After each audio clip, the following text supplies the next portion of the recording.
ganda ay nakikita sa kalooban. Eh bakit sa kanya? Nasa pangalan na, nasa mukha pa. Ganda ka? Ganda yarn. Ito na ang nagmamaganda at feeling diva. Ganda Wanda!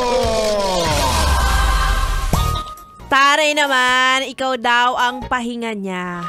Lalong-lalo na kapag nag-aaway sila ng asawa niya. Hindi yata payapa ang hinahanap-hanap mo, yes, friend. Baka gulo? O baka kaso? Mga yes, friend, it's me. It's a girl, DJ Ganda Wanda. Kasama nyo na dito sa 101.1 ASFM para sa programang Chika!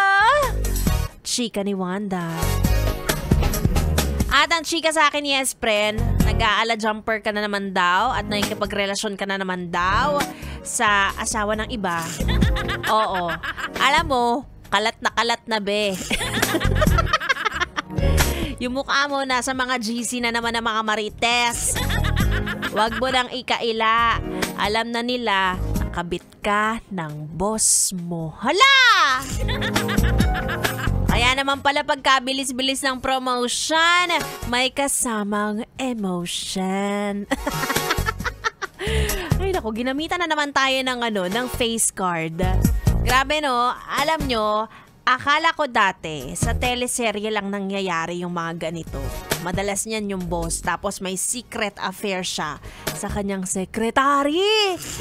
Diba? Ganun lagi ang atake, no?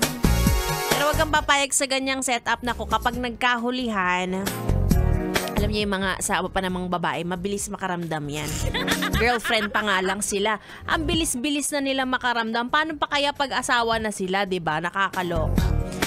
Ay nako, kapag nahuli kayo, mawawalan kayo ng jowa, mawawala pa yung trabaho ninyo. Pero pag nangyari yun, deserve. Diba? Yung iba dyan, hirap na hirap sa appraisal, tapos kayo, kinikindatan nyo lang yung boss nyo, okay na? May ano na agad, may 50K. Lumaban kayo ng patas, hoy. Huwag ganyan, ha? Pare-pareho tayo nag-apply dito. Anyway, chika lang naman yun sa akin. Hindi naman natin alam kung totoo ba. Totoo ba? Guilty siya. Anyway, isang gabi na naman ang binigay para magchikahan, kwentuhan, chismisan, ano pa ba? Syempre di mawawala ang ating tugtugan, kaya naman tuto ka lang dito lang sa 101.1 Yes! FM Solid!